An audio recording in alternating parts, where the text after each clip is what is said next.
Olá, boa noite. Seja novamente bem-vindo aí a mais uma aula de dispositivos eletrônicos analógicos. Hoje estamos com o curso técnico em eletrônica. O professor Alan novamente vai estar verificando o desenvolvimento das atividades, passando parte do conteúdo para vocês. Vamos aguardar alguns minutinhos para estar iniciando as nossas atividades. Novamente, seja bem-vindo a mais uma aula do professor Alan.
Então aqui, pessoal, sem mais demoras aí, ó, nós temos aí as nossas atividades de dispositivos eletrônicos analógicos. Neste caso, temos o questionário avaliativo, situação de aprendizagem 1, 2 e 3.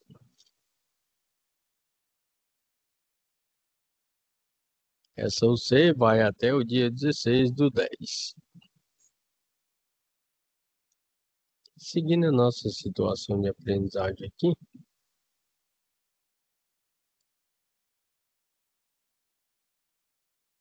até o presente momento, ninguém enviou a atividade. Pessoal, não deixe para o último momento para enviar as atividades, porque às vezes você tem uma confusão aí e deixa de enviar as atividades. Envie suas atividades para o professor Alan estar realizando a correção. Caso você não tenha a possibilidade de estar assistindo essa aula online agora, você pode estar assistindo essa aula depois, porque ela fica gravada e disponível aqui na plataforma. O professor Alan preparou aqui uma mega aula para vocês aqui sobre dispositivos eletrônicos analógicos.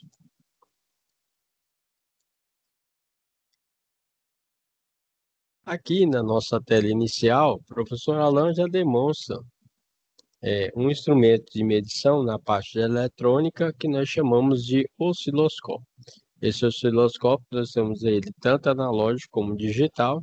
Você imagina que nós temos aqui dois canais chamados CH1 e CH2, onde você tem a possibilidade de medir aí corrente, tensão, frequência, verificar o período e assim sucessivamente. Bastante utilizado pelos técnicos em eletrônica para realizar a manutenção nas PCI, que são placas de circuito impresso. E no desenvolvimento da nossa atividade, vamos estar trabalhando com o LED. O LED, ele tem, como é um diodo, ele tem a polaridade tanto positivo como negativo. Neste caso, a identificação do negativo, você vai verificar que o LED ele tem um chanfro, um cortezinho, né, que identifica que é o negativo. E tem também o outro terminal, que seria o positivo. Professor, mas quando eu compro ele, tem a possibilidade de eu já verificar também de outra forma, positivo e negativo? Tem sim. Você vai verificar que quando você compra o LED, ele tem um terminal maior e um terminal menor com a indicação do negativo e positivo, ok? Certo? Na parte de simbologia, você vai verificar aí entre a parte positiva e negativa, como ele é um diodo, né? Semicondutor, ele tem um cortezinho. Vocês estão vendo aí na simbologia? Esse corte aí significa que é o terminal negativo, também simulando o próprio chanfro, né, do LED. O LED, por ser um diodo semicondutor, ele trabalha com uma certa limitação de corrente, ou seja, eu não posso realizar a alimentação dele direto na minha fonte de energia, porque ele vai ter um alto brilho durante um determinado tempo, mas infelizmente ele vai queimar, ou seja, vai danificar o componente.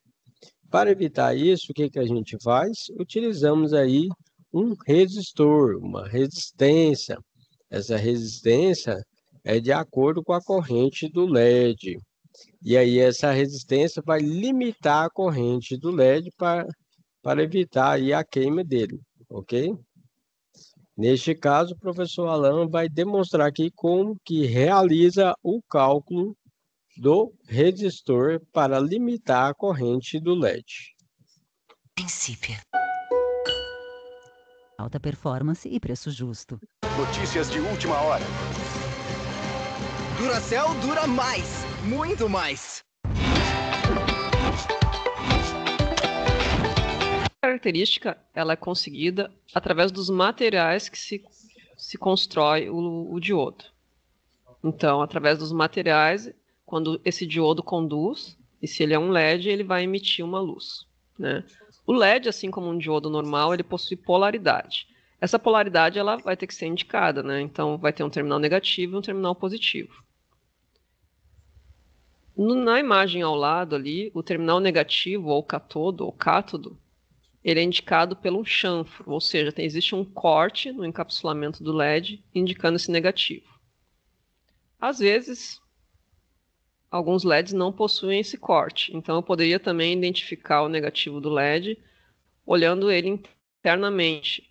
Se vocês olharem aqui na figura, eu consigo ver que o terminal negativo dele, lá dentro, ele tem uma área maior, então eu poderia identificar dessa forma. O pessoal também gosta de identificar através do comprimento do terminal.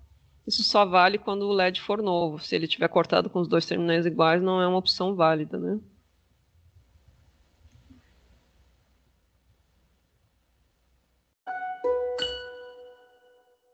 Princípio. Notícias de última hora. Duracell dura mais, muito mais.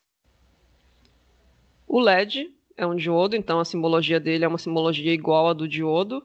Entretanto, ele vai ter umas setinhas indicando uma emissão, indicando que sai uma luminosidade dele, né?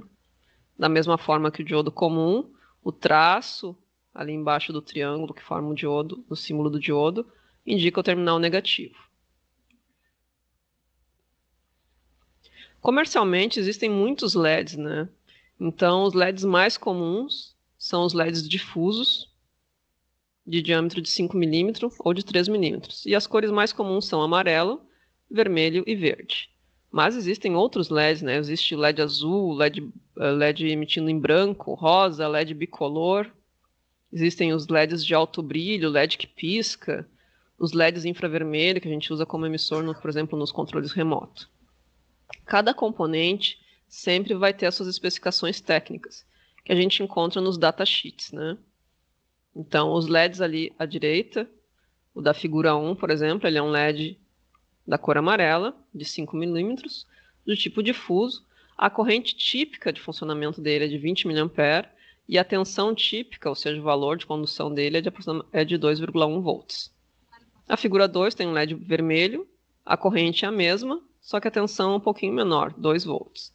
O LED verde, a corrente é a mesma e a tensão típica é de 2,2. Existem alguns fabricantes que colocam tipo corrente máxima e corrente mínima.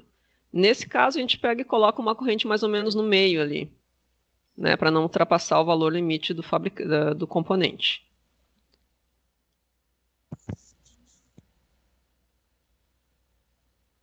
Sempre que eu tiver, nem sempre, mas na maioria das vezes eu tenho um LED ligado a um valor de tensão e eu preciso limitar a corrente que vai circular nesse LED. Essa limitação de corrente ela é feita utilizando-se um resistor em série com o LED. Para calcular esse resistor, eu preciso saber algumas informações, né?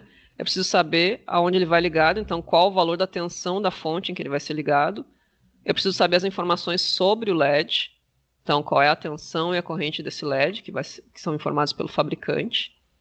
E a equação ali ao lado dá como eu calculo esse resistor. Então, para calcular um resistor, eu tenho que saber a tensão sobre ele e a corrente que passa nele. Como o LED está em série com o resistor, né, a corrente do LED vai ser a corrente do resistor. Então, a resistência do LED, que vai ser calculada em ohms, é igual ao quê? Primeiro eu calculo a tensão da fonte menos a tensão do LED, pego esse resultado e divido pela corrente do LED. Vou achar o valor do resistor que eu vou colocar em série com o LED.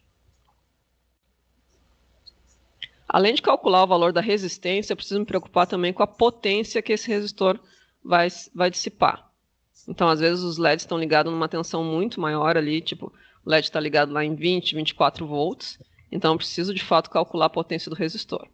Como é que eu calculo potência de forma geral? Potência calculada pela tensão vezes a corrente. Então, eu vou pegar, para calcular a potência naquele resistor que vai em série com LED, eu vou pegar a tensão sobre esse resistor vezes a corrente que passa nesse resistor. Então, eu calculo a potência em watts. A ARM é um novo conceito de marca, trazendo inovação, design exclusivo e alta qualidade. Você tem máximo confiança. Vamos fazer um exemplo aqui. Então, eu tenho aqui um esquema eletrônico de uma fonte de alimentação linear. E a ideia é calcular ali o resistor R1 e o resistor R2. Então, o resistor R1 vai limitar a corrente para o LED 1 e o resistor R2 vai limitar a corrente para o LED 2. Note que o resistor R1 está ligado antes do regulador de tensão. Ele está ligado numa parte que seria uma fonte não estabilizada. Ali é indicado um valor de 15 volts DC, corrente contínua, né? E o R2 está ligado depois do regulador. Neste exemplo aqui, o regulador ali é um 7809. Então, 78 tensão positiva, 09, 9 volts. Então, eu tenho dois valores de tensão diferentes. R1 é alimentado por 15 volts e R2 é alimentado por 9 volts. Então, o primeiro LED é um LED amarelo. Então, as informações sobre o LED são: tensão do LED amarelo é 2,1 volts e a corrente é 20 mA. O LED amarelo é o LED 1, então ele está ligado em 15 volts. Logo, a tensão da fonte dele vai ser de 15 volts. Então, calculando ali à direita, R1 é igual à tensão da fonte menos a tensão do LED 1 dividido pela corrente do LED 1. Então, 15 volts menos 2,1, o resultado disso dividido por 20 mA. 20 mA, como é que eu coloco isso na calculadora? 20 exponencial menos 3. Ou então, ali no ladinho, né, 20 mA é igual a 0,02 amperes. Calculando o resistor R1, eu encontrei 645 ohms. Se eu for lá na loja, não vou encontrar esse valor para vender, né? Então, eu tenho que pegar um valor próximo, um valor comercial.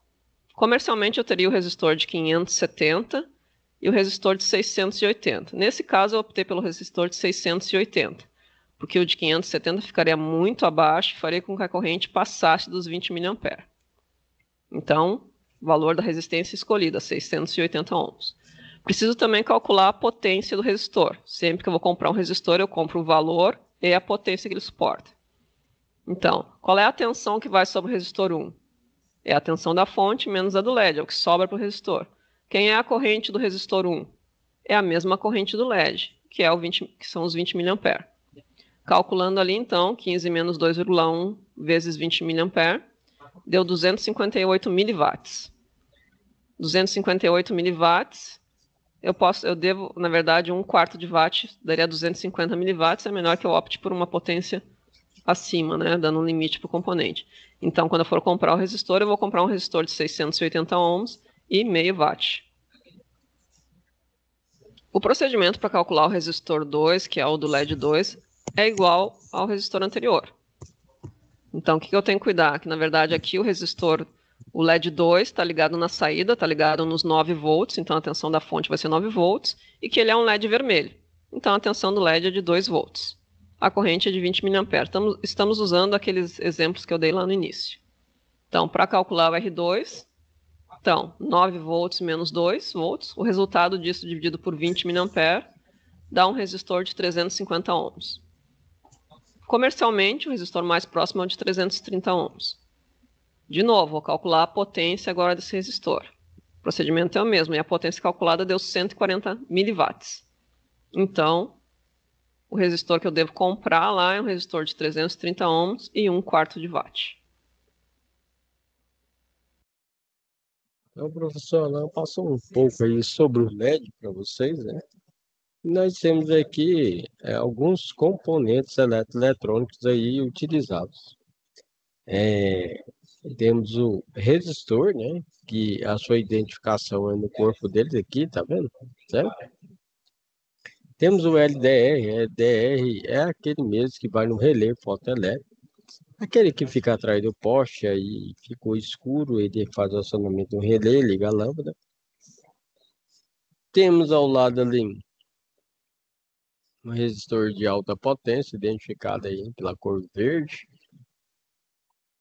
com a descrição de suas características no corpo dele. Logo abaixo temos o trim-pot. Esse trim-pot aí é bastante utilizado, onde você tem a possibilidade de utilizar aí uma chave de Born de 1/8 para aumentar e diminuir. Por exemplo, lá na placa de circuito eletrônico do portão eletrônico, Nós temos a possibilidade de aumentar e diminuir o torque do motor, aumentar e diminuir a velocidade e assim sucessivamente. Temos o potenciômetro.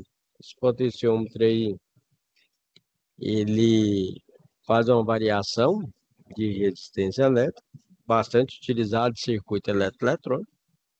E temos aí o termistor, que além do fusível que você tem no circuito, você utiliza esse termistor, que também vai proteger a sua placa de circuito impresso. Falando um pouco sobre resistor, nós temos resistor de filme metálico barra carbono, que tem aí a sua descrição como resistor de alta precisão nessa corzinha azul, tá vendo aqui?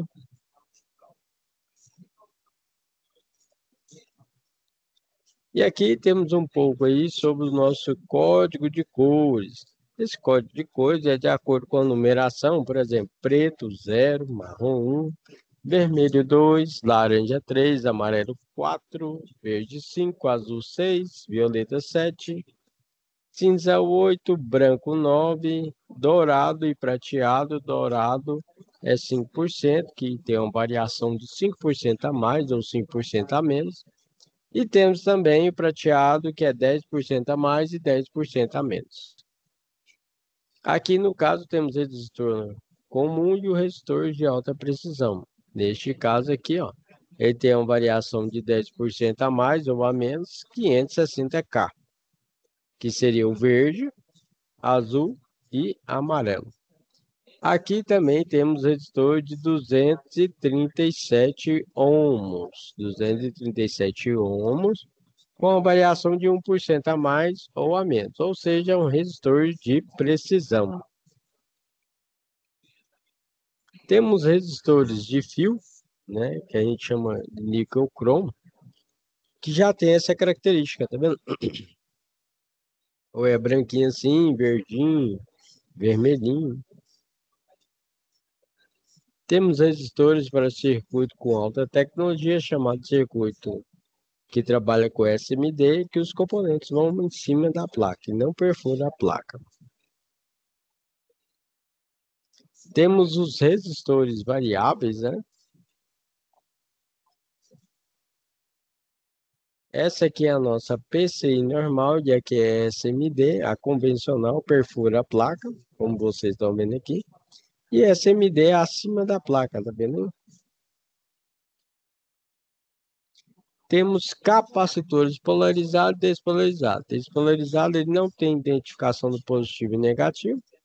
E o polarizado, ele já tem a identificação do positivo e do negativo. O negativo, ele é indicado por esse sinal de menos, tá vendo aqui? Esse sinal de menos, ele deve ser colocado aí, no caso, no polo negativo da sua alimentação. Bastante utilizado em ponte retificadora, tanto polarizado como despolarizado, ok? Na sua fonte linear. Temos também o transformador, são componentes eletrônicos. Neste caso, aí, o transformador aí tem o primário como entrada e o secundário como saída. Esse aqui é um de 12 volts de 3 amperes, tá vendo? Falando mais sobre os componentes eletrônicos, temos o transistor NPN e PNP, onde você tem a simbologia de coletor, base emissor ou base emissor coletor. Neste caso, a base você limita a corrente para ele fazer aqui o chaveamento. Esses são nossos tipos, chamados de NPN, PNP, onde N é negativo e o P é positivo. Para você saber se é positivo ou negativo, se é NPN ou PNP. NPN a setinha para fora e PNP a setinha é para dentro. Esse transistor que eu acabei de mostrar para vocês, ele tem uma limitação de corrente. Por isso, quando você quer trabalhar com corrente maior, a gente trabalha com o transistor, aí é esse daí. A gente trabalha com transistor MOSFET. Transistor MOSFET ele já possibilita uma transição de corrente maior. Aqui, no caso, foi uma aula prática aí que os alunos fizeram. Temos o nosso protoboard, que faz a simulação da nossa PCI, que é a placa de circuito impresso. E esse aqui é o kit da Datapool, certo? Onde nós temos a possibilidade de colocar o nosso potenciômetro, o LED, né? Temos aqui o nosso capacitor, nesse caso é polarizado, né? E temos nossa fonte aqui, ó. Essa aqui é uma ponte retificadora. Esse aqui é o aspecto dela aqui geral, né? Aqui é a simbologia, onde você tem aqui a entrada de corrente alternada, saída positivo e negativo. Este é o símbolo dos nossos diodo aqui, ó. Esse aqui é o aspecto real e esse aqui é a simbologia, ok? Onde o cátodo é negativo, o anodo é positivo. Temos os reguladores de tensão, por exemplo, 7812, ele regula 12 volts. Como o próprio nome sugere, né, é capaz de regular a tensão, né, de saída, conferindo maior funcionalidade durante a criação de projetos eletrônicos, principalmente no caso de placas de circuito impresso. Esse aqui é um transistor bipolar, aquele que consegue fazer um chaveamento da corrente menor. Esse aqui é o PNP, tá? Neste caso aqui, ele suporta uma tensão de 45 volts, menos 1,5 amperes e uma potência total de 8 watts. E aqui temos aqui a nossa fonte estabilizada e também não estabilizada. E o professor Alan vai estar explicando para vocês que faz parte da nossa situação de aprendizagem. Pessoal, olha só o que chegou aqui no Brasil. Honor Magic 6 Lite. Que é o que mostra a figura B.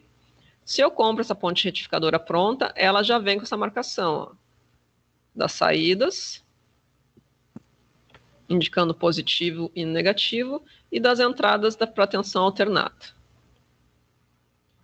Quando eu vou comprar ou substituir um diodo ou uma ponte retificadora, eu devo observar o valor de corrente que esse diodo suporta, essa ponte retificadora suporta, e o valor da tensão reversa.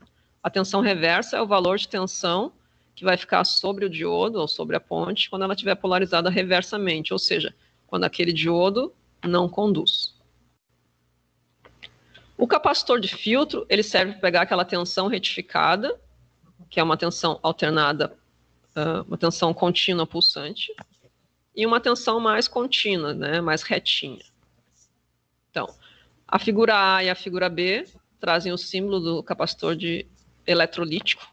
Então, o capacitor eletrolítico é aquele que tem polaridade, ou seja, eu tenho que cuidar quando eu ligo ele, porque ele tem um terminal, que é o terminal positivo e um terminal negativo. O terminal negativo é representado ali na figura A pela barrinha preta e na figura B pela curvatura.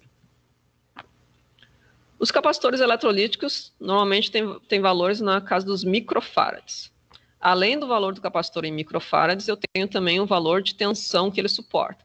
Então, a figura C, o capacitor suporta um valor de tensão de 25 volts, e na figura D, ele suporta um valor de tensão de 35 volts. Como o capacitor eletrolítico tem polaridade, essa polaridade vai estar identificada no componente, obrigatoriamente. Então, na figura C, vai ter uma barra branca ou cinza, indicando o terminal negativo, e na figura D, que é um capacitor SMD, aquela, como se fosse uma meia ou lua preta, indica o terminal negativo. Se eu já tenho a tensão contínua já, eu posso então usar um regulador de tensão para definir um valor de tensão de meu interesse. Para isso, eu posso usar um regulador de tensão. O regulador de tensão ele é um circuito integrado, que o objetivo dele é pegar uma tensão contínua e regular ela num valor que eu quero. Comercialmente, eu tenho reguladores de tensão para tensões positivas fixas, como, por exemplo, 78. Então, eu posso ter 78,05, 0,9, 78,12. Posso ter também reguladores de tensão fixa negativa. Aí eu teria, por exemplo, 79, indicando que é negativo, e os outros dois dígitos indicando o valor da tensão. Existem também reguladores de tensão ajustáveis, como, por exemplo, o LM317, e para tensões positivas e o LM337 para tensões negativas. O mais comum é encontrar reguladores de 3 a 30 volts e valores de corrente de 500 mA até 1,5 A. A figura A traz a simbologia para o regulador de tensão positiva, ou seja, o 7805, por exemplo. Note que na simbologia o pino 1 é o VI, V input, tensão de entrada, pino 2 é o GND e pino 3 é o Vout, ou seja, tensão de saída. Já para o LM317, que é um regulador ajustável, o pino 3 é a tensão de entrada, o pino 1 é ajuste e o pino 2 é a saída. Então eu tenho que cuidar bem quando eu estou lendo o esquema eletrônico para não me confundir. Os encapsulamentos, ou seja, aspecto real, formato do componente, pode variar. Então, o mais comum de achar os reguladores 78, da família 78, é o encapsulamento TO220, que é indicado ali na figura C. Note que esse encapsulamento TO220 não serve somente para reguladores de tensão, ele serve também para transistores, para TRIAC, SCR, enfim. Então, eu tenho que cuidar, quando eu olhar um componente, eu tenho que, além de achar que eu tenho que ler estampado o nome dele na frente, no corpo dele. Existem ainda outros encapsulamentos. Os metálicos, ali da letra D, da figura D e F, e o encapsulamento SM dele, que é o TO263 da figura E. Sempre devo baixar o datasheet do componente e observar qual é a capacidade dele em termos de corrente. Pensando já no funcionamento do circuito, qual é a ideia? Eu tenho, então, na figura A, identificada a tensão de entrada, que vem da rede elétrica, 110 ou 220. Eu tenho um transformador, cuja função é rebaixar. Note que a onda da figura A e a onda da figura B, elas são iguais. O que diminui é a amplitude, ou seja, a tensão. O transformador ele não muda o tipo de onda, ele só diminui o valor da tensão. Tá? O retificador, ele vai ter a função de transformar aquela tensão alternada, que já vem rebaixada do transformador, em tensão contínua pulsante, que a figura C mostra. Mas como é que funciona isso? A tensão alternada, ela possui, no momento positivo, um semiciclo positivo e um semiciclo negativo. E ela fica alternando isso, né? Por isso que ela é chamada de alternada. Se eu pensar num primeiro momento, marcado em vermelho, que eu tenho no ponto inicial ali tensão positiva, lá do outro lado do transformador eu vou ter tensão negativa. E aí isso aí faz com que a marcação em vermelho indicada ali saia, passe por um diodo, passa por uma carga ligada na saída ali, retorna, passa por outro diodo e volta para o transformador, a corrente elétrica. Quando o semiciclo é o semiciclo negativo, ele está sendo indicado aí em azul. Então, significa que eu tenho positivo em cima do transformador e negativo ali na parte de cima do transformador e positivo lá embaixo. Então, o que acontece? Acontece a mesma coisa, só que agora 2 outros diodos vão conduzir. Por que um ou outro diodo conduz? É em função da polarização, né? O diodo só conduz se ele está polarizado diretamente. Então, por isso que conduzem, aí 2 diodos conduzem no momento 1 e os outros 2 diodos conduzem no momento 2. Note que a tensão de saída está ilustrada ali na imagem C. Então, no momento 1 eu tenho uma onda, que é resultado do semiciclo positivo, e no momento 2 eu tenho uma onda, um semiciclo, que é consequência do semiciclo negativo. Entretanto, a tensão que fica na saída é tensão positiva, tá vendo? Os semiciclos são só positivos. Isso já caracteriza a tensão contínua, não tem nada negativo, é tudo positivo. Entretanto, essa tensão não é uma linha reta. Então, ela é chamada de tensão contínua pulsante, porque a onda vai até um valor máximo, depois ela volta a zero, vai a um valor máximo, volta a zero. Então, ela é chamada de tensão contínua pulsante. Acrescentando um capacitor de filtro, o que ele faz? Ele vai ajudar a preencher com energia aqueles espaços vazios, né? Então, a onda agora ela não vai mais voltar a zero. O capacitor se carrega, e naquele pedaço onde faltava energia ali, o capacitor preenche, porque ele se carrega com energia e ele libera, ele se descarrega naquele intervalo. Essa carga e descarga do capacitor aí depende do valor dele em microfarads e depende do que eu tenho ligado na carga. Então dá para calcular isso em função da carga que eu vou alimentar. Essa onda, então, em laranja, aqui na figura C, ela representa uma tensão contínua e ela tem uma ondulação, uma tensão de ondulação ali. Ela baixa até um valor ali, mas ela baixa pouquinho, ela sobe de novo. É chamada também de tensão ripple, tensão de ondulação ou ripple. Tendo essa tensão com o capacitor ali, o regulador de tensão já é capaz de regular. Então, para que o regulador funcione, ele precisa de duas coisas. Ele precisa do capacitor, porque se eu usasse o sinal sem o capacitor, ia ir para zero, aí o regulador não consegue regular. Então, além de ele ter uma tensão mais ou menos estabilizada na entrada dele, ele precisa também ter um valor mínimo. Então, por exemplo, se eu quero um regulador 78 é positivo, 0,5 a 5 volts, eu tenho que ter na entrada dele pelo menos uns 3 volts a mais. Então, eu tenho que ter 5, 6, 7, teria que ter na entrada pelo menos 8 volts. Note que a tensão que tem na entrada do regulador, ela é chamada de tensão não regulada, né? Tensão ela já é considerada uma fonte. Eu já posso considerar que colocando só retificador e capacitor, eu já tenho uma fonte, mas é uma fonte não estabilizada. Qual é a desvantagem de ter uma fonte não estabilizada? Se eventualmente a tensão da rede elétrica baixa por algum motivo, a tensão da minha fonte vai acompanhar e vai baixar também. Do contrário, quando eu uso um regulador de tensão, e se eu olhar ali na figura D, ele vai manter uma tensão contínua, nesse caso aqui, nesse exemplo, de 5 volts. Note que ele precisa ele tem aqueles pré-requisitos para funcionar, né? Então era isso. Eu acho que a partir desse material vocês já estão... O professor Alan passou um pouco para vocês aí sobre fonte tanto linear como não linear. E na nossa situação de aprendizagem, nós temos aí que projetar, né, um circuitinho aí para proteção do controle remoto, né?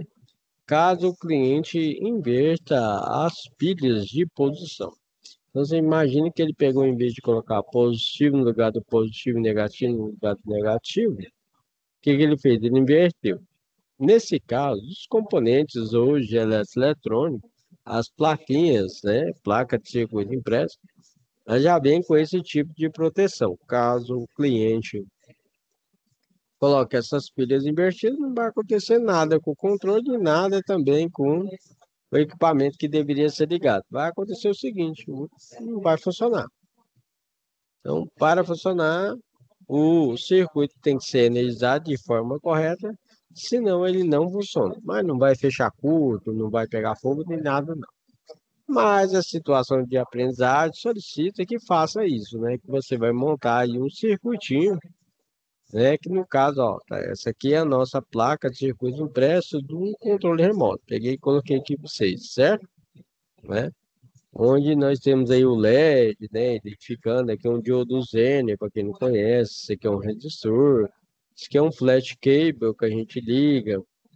Tem uma buzininha que a gente chama, na verdade, é um efeito sonoro, né? Certo? Temos os conectores, né? Ok? Certo? Fusível para a proteção do circuito, né? E o capacitor aqui, ó. E nós temos um CI aqui, ó, um circuito integrado. Esse aqui seria um circuitinho que nós temos duas pilhas, o diodo, o resistor para limitar a corrente do nosso LED. Para saber que o resistor que se utiliza para ligar esse LED, vocês já verificaram como é que é feito o cálculo aí, mas falando rapidamente para vocês, como uma revisão, temos aqui a nossa tensão de entrada, que é as duas pilhas em série, 1,5 mais 1,5 volts daria 3 volts. E aí temos uma queda de tensão, porque o material utilizado aqui é o silício, né? E ele tem aproximadamente 0,7 volts de queda de tensão. Então seria 3 volts menos 0,7, que daria um valor de 2,3 volts. Então tá vendo nossa queda de tensão? Para calcular o resistor, a gente utiliza a lei de Ohm, que é a tensão sobre a corrente, ok? Tensão sobre a corrente. Pessoal, não lembra aí da lei de Ohm. Deixa eu ampliar aqui para vocês aqui. Peraí.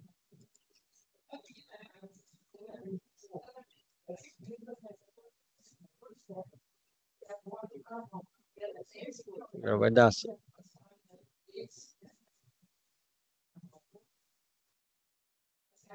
Então, você tem lá o triângulo do poder. Segundo a lei de Ohm, nós temos que a tensão é igual a resistência vezes a corrente elétrica. Como você quer calcular a resistência, você vai tampar a resistência e vai ficar resistência é igual a tensão dividido pela corrente. E esse valor aqui é dado em ohms. Aqui então, tá lá, ó. Tensão dividido pela corrente. Fez o cálculo que deu o valor de 15 ohms. É?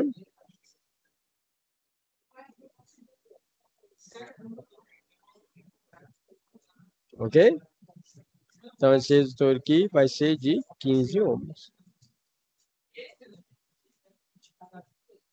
Explicando agora a situação de aprendizagem 2, nós temos aqui, ó, vou ampliar para vocês também, né?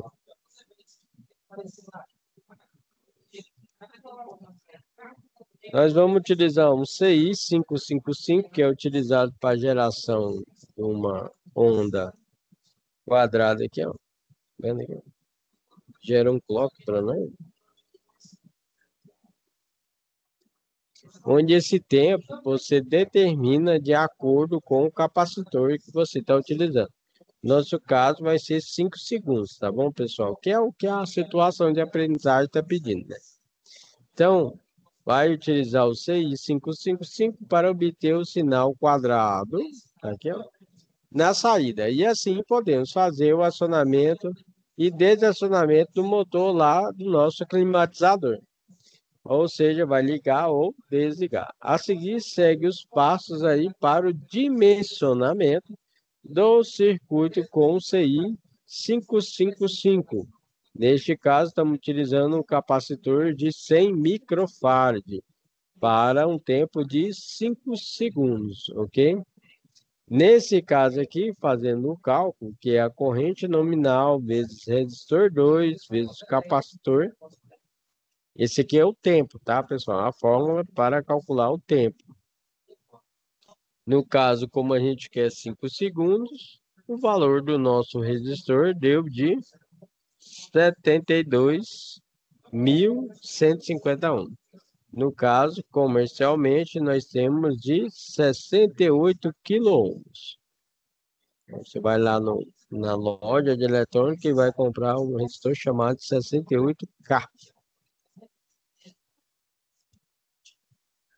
Tá aqui o nosso CI. Esse é o CI 555, tá vendo? Alimentação aqui positivo e negativo.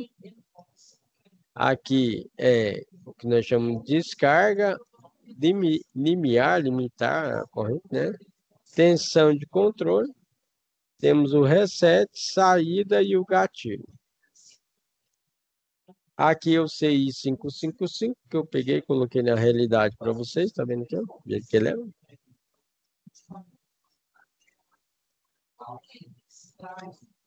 E aí nós temos aqui o nosso resistor R2, então, de 68K. E para calcular o R1, você insere o R2, achando aqui o valor de 3,9 kΩ, que é o valor comercial. E aqui embaixo está o nosso circuitinho aqui, ó. Os dois capacitores, o CI que eu falei para vocês, né, que é o 555, e os resistores R1 e R2. E aqui nós temos a nossa bateria de 12 volts, tá bom? E aqui é a tensão de saída, ó.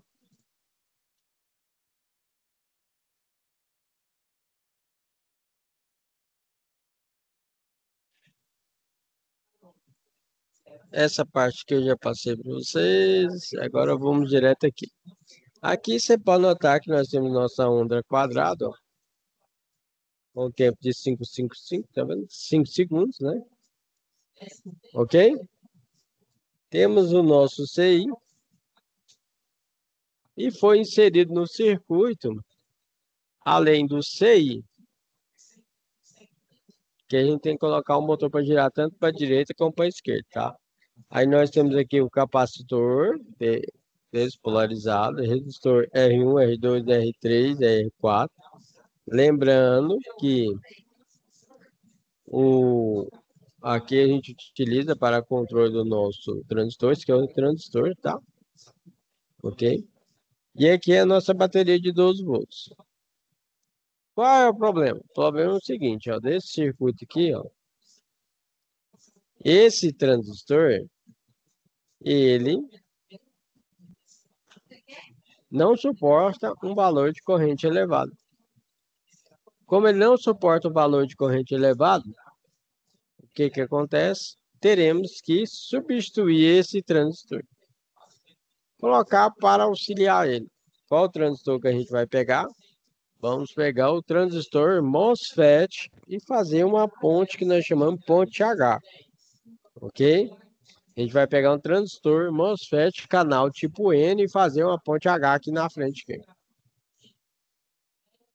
Então tá aqui a nossa ponte H. Esses são os transistores MOSFET, onde tem alimentação positiva e aqui negativa. E aqui no nosso circuito, olha lá, nós temos aí Q3, Q4, Q5, né? Ou seja, 4 transistores MOSFET. Por quê? Porque senão esse cidadão aqui vai queimar.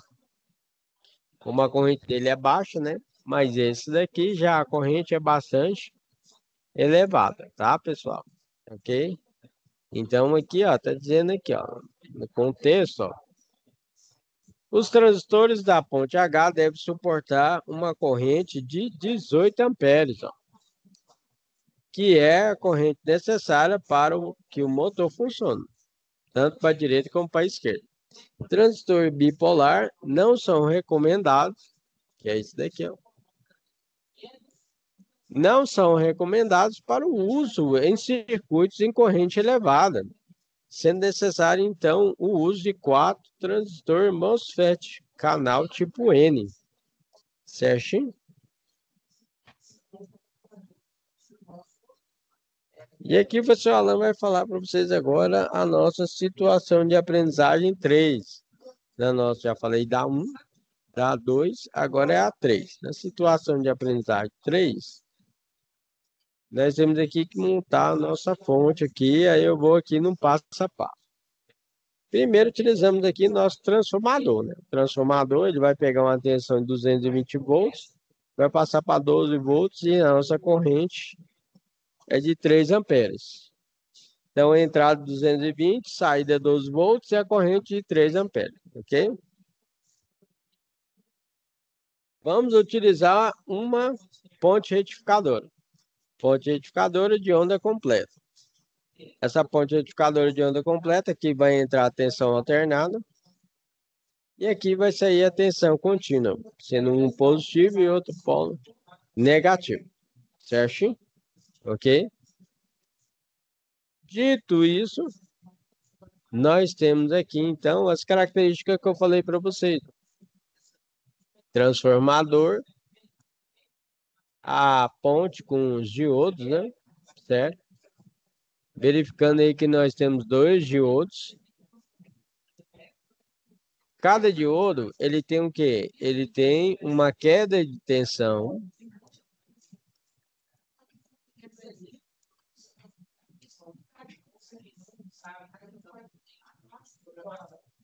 Essa queda de tensão é de acordo com o material. O material que é fabricado aqui nesse diodo é o silício.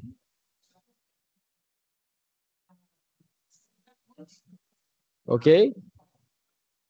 Por isso aqui temos a queda de tensão de 0,7 volts. Fazendo o nosso cálculo, significa que temos 15,5 volts. A situação de aprendizagem pede que, no máximo aqui, a gente tenha aqui 10% desse valor, que no caso seria 1,5, né?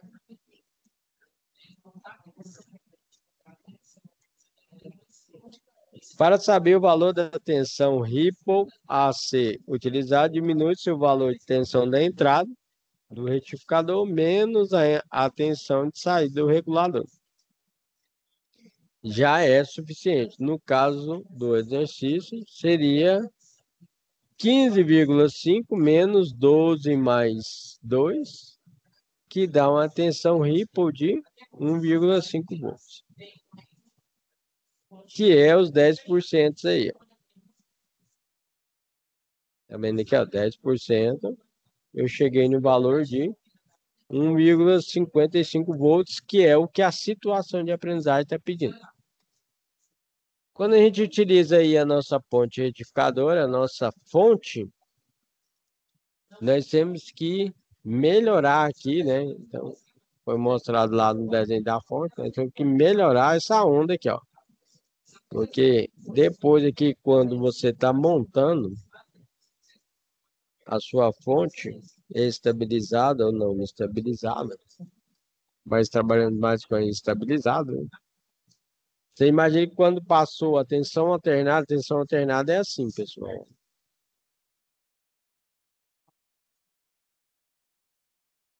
Aqui é positivo e aqui é negativo. O diodo ele só conduz quando ele é polarizado diretamente, ou seja, quando você chega positivo aqui e negativo aqui, ó. Certo? Aí o que vai acontecer? Ele vai polarizar diretamente. É nesse momento que você tem a nossa corrente contínua. Isso aqui seria uma corrente contínua pulsante. Só que você não quer uma corrente contínua pulsante, porque geralmente que a gente tem aqui, ó, corrente contínua é assim, pessoal. A gente chama de tensão, corrente contínua. Aqui é o positivo e aqui é o negativo. Então, aqui é o mais e aqui é o menos. Ok? Para a gente tentar chegar a isso aqui, o que a gente faz? A gente pega e coloca o capacitor. Vendo o capacitor aqui, ó. Polarizado ou despolarizado. E aí o capacitor faz o quê? Ele chegou aqui, ó. Ele vai carregar, vai descarregar. Carregar, vai descarregar. Vai carregar, vai descarregar. E assim sucessivamente. Significa que vai passar disso aqui para isso daqui, ó.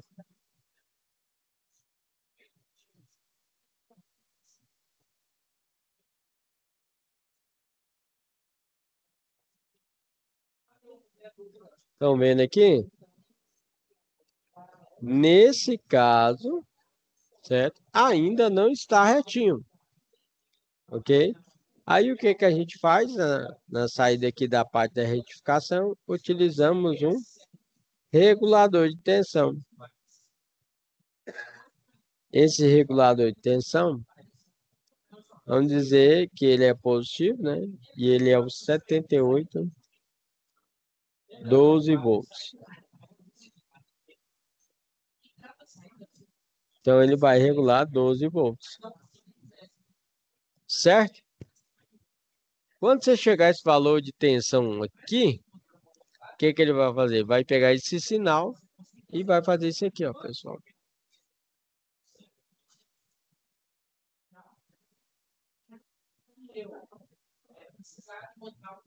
Que é o que eu falei para você. E aí, nós temos sims positivo e abaixo do eixo negativo. No nosso caso, deu um capacitor de 12.000 microfarads e 25 volts. O 7812 suporta até 1 ampere de corrente para que possa alcançar aí os 2 amperes necessários à saída da fonte. Deve-se adicionar um transistor para poder suprir a corrente adicional. Então, nesse caso aí, ó, o datasheet aí indica o 7812, né? Lembrando que a fabricação dele é de silício, que tem uma queda de tensão de 0,7 volts. ok? Né?